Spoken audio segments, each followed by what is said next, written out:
आज की इस रोचक कहानी में हम बात करने वाले हैं स्वामी विवेकानंद जी के जीवन की एक घटना के बारे में। हम सभी जानते हैं कि स्वामी विवेकानंद जी कितने बुद्धिमान थे। अपनी बुद्धिमानी से हर समस्या का समाधान बड़ी आसानी से पा लेते थे और उतनी ही आसानी से दूसरों की समस्या का हल भी उन्हें समझाने में कामयाब होते थे। एक दिन स्वामी विवेकानंद जी आराम कर रहे थे। एक परेशान सा दुखी सा दिखने वाला आदमी उनके पास आ पहुंचा।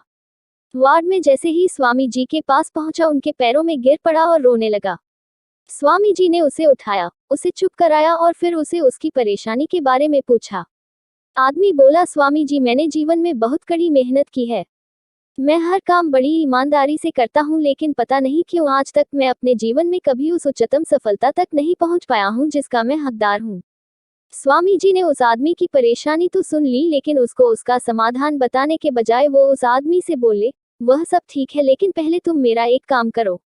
मेरा ये जो पालतू कुत्ता है वह कब से बाहर घूमने के लिए जाना चाहता है, लेकिन मैं उसे आज बाहर घुमाने ले नहीं जा पाया। जाओ, तुम पहले इसे घुमा कर लेकर आओ, फिर बाद में तुम्हारी समस्या के ऊपर बात करेंगे। आदमी सोचने लगा, स्वामी जी ऐसा क्यों कर रहे हैं? क्या उन्हें मेरी समस्या कोई समस्या नहीं लगती, जो मुझे ये तुच्छ सा काम देकर यहाँ से जाने के लिए कह रहे हैं? यही सोचते सोचते वाल्मीकि स्वामी जी के कुत्ते को बाहर टहलाने ले गया। तकरीबन आधा घंटा बाद वह आदमी स्वामी जी के कुत्ते को वापस ले आया। स्वामी जी ने आदमी से पूछा, मुझे एक प्रश्न का उत्तर दो। तुम और यह कुत्ता जब साथ में ही घूमने गए थे तो तुम तो शांत दिख रहे हो, लेकिन ये कुत्ता इतना हाफ हो रहा है। आदमी ने कहा, स्वामी जी, भले ही हम दोनों साथ में गए थे, लेकिन मैं बिल्कुल सीधा सीधा चल रहा था, इधर उधर भाग रहा था। जिस भी वस्तु या व्यक्ति को देखता उसकी तरफ आकर्षित हो जाता और अपना रास्ता छोड़कर उसकी तरफ भागने लगता।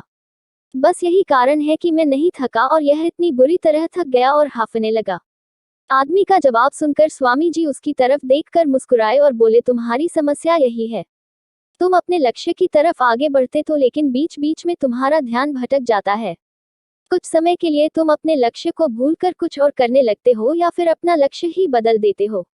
इस तरह से तुम थक तो जरूर जाओगे, लेकिन लक्ष्य तक कभी नहीं पहुंच पाओगे। स्वामी जी की अद्भुत ढंग से समझाई हुई यह बात उस आदमी के दिमाग में पूरी तरह उतर गई।